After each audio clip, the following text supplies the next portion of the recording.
Welcome to our Canal Days podcast series, where we delve into the rich history and hidden gems of the Connecticut River Valley.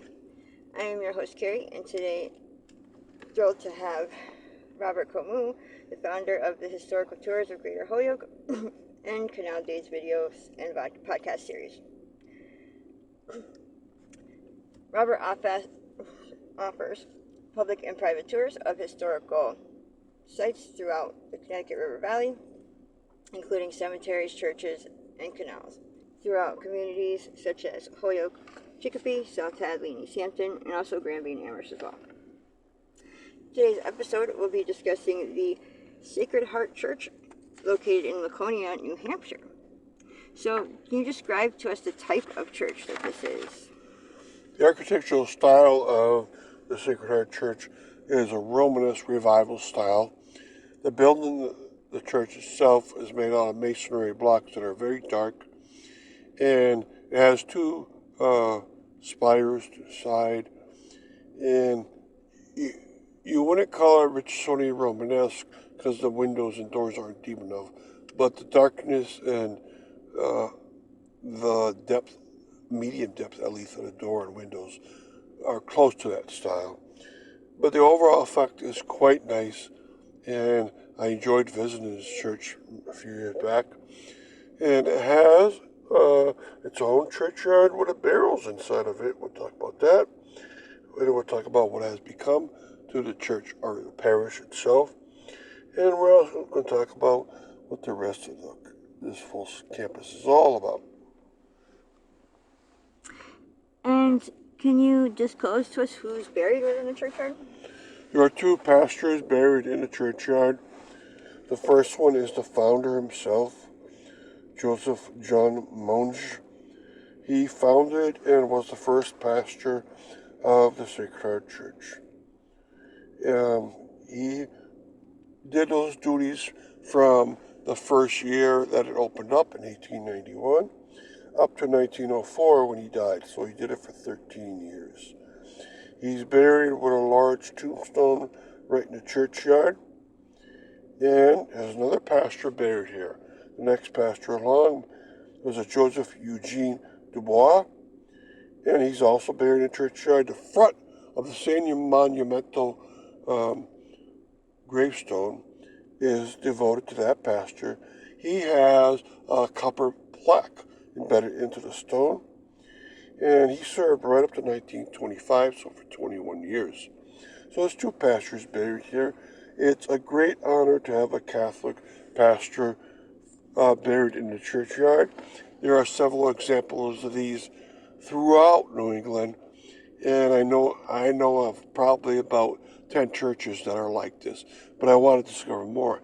I like having a little side hobby within my research of finding pastors buried alongside of their church.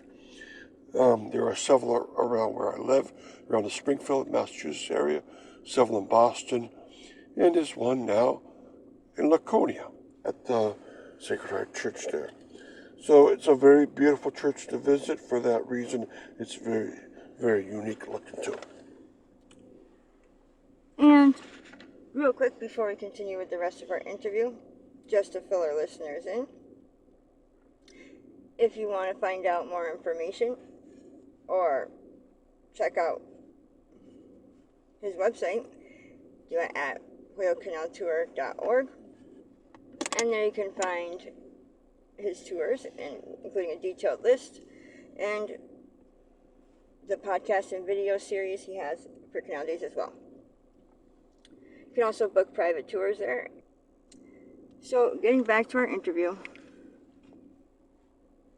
and can you analyze what has become of the church? Yes, since the amount of Catholics attending churches in Laconia has gone way down, 3 former churches within Laconia, plus a prayer hall, have all joined together under one parish. Now, the definition of a church is the building and the grounds around it. A definition of parish is the people that belong to the church and the district that they live in. And if they live in a certain district, they had to go to a certain church. Now there's only one district in Laconia, all Catholics now belong to one parish. That changed, and when they do that, they leave the same name on the churches, so they have their historical name, and it's still used. But the parish gets a new name, and the name of this parish is Saint Andre Bicêtre. And two churches are still functional within that system under the parish name I just mentioned, but they keep their church name. So the Sacred Heart Church still has that name, and it's still a functional church. The other church has been sold, and the prayer hall has been discontinued and sold.